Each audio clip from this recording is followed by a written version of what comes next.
La realizzazione della scuola innovativa donata a Sora dall'architetto e senatore Renzo Piano è sempre più vicina. Giovedì 21 febbraio il Tribunale amministrativo regionale per il Lazio, sezione staccata di Latina, ha respinto il ricorso presentato dal Consorzio per la gestione del mattatoio pubblico di Sora, presentato contro il Comune per l'annullamento dell'ordinanza dell'ente comunale con all'oggetto il rilascio del fabbricato sito in via Napoli e destinato al mattatoio comunale. Il primo cittadino Roberto De Donatis, appresa la notizia, ha espresso soddisfazione per la decisione del Tribunale amministrativo. Siamo contenti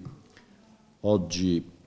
che l'ordinanza del giudice del TAR ha confermato la bontà del lavoro svolto dall'amministrazione, quindi ha respinto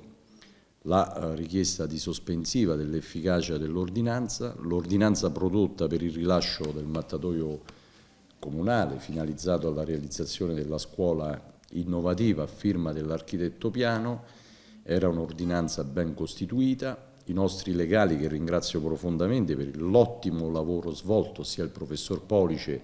e l'avvocato Antonio Nicodemo, hanno condotto magistralmente il nostro collegio difensivo e hanno ottenuto dal giudice il riconoscimento che il lavoro svolto era stato improntato nel rispetto dell'ordinamento giuridico e nel pieno diritto del Comune di poter di nuovo avere la piena disponibilità di un luogo che per noi è di vitale importanza riqualificare, perché poi alla fine quello che conta, al di là delle beghe giuridiche, al di là di quelle che sono i chiacchiericci e le posizioni politiche in questa città, è che una importante zona del quartiere, del popoloso quartiere del Rione Napoli, che vede nel mattatoio da sempre ormai un luogo nel quale non è giusto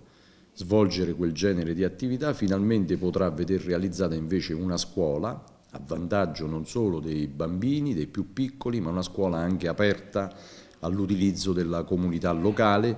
per attività sociali e per dare maggior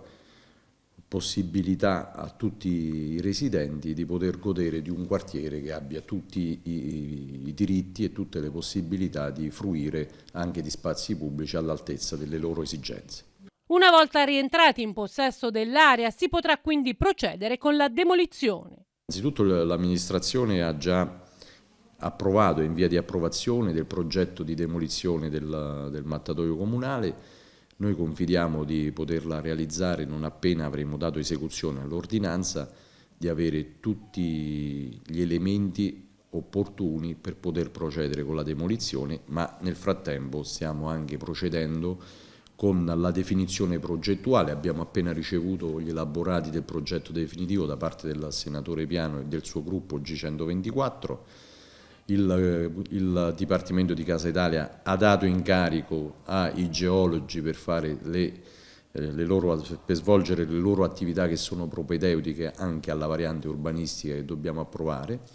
e quindi noi stiamo procedendo e confidiamo al più presto di poter vedere la partenza proprio del cantiere. Il prossimo 5 marzo intanto il sindaco De Donatis incontrerà l'architetto Renzo Piano per fare un approfondimento sull'avanzamento dell'iter progettuale che ormai volge al termine.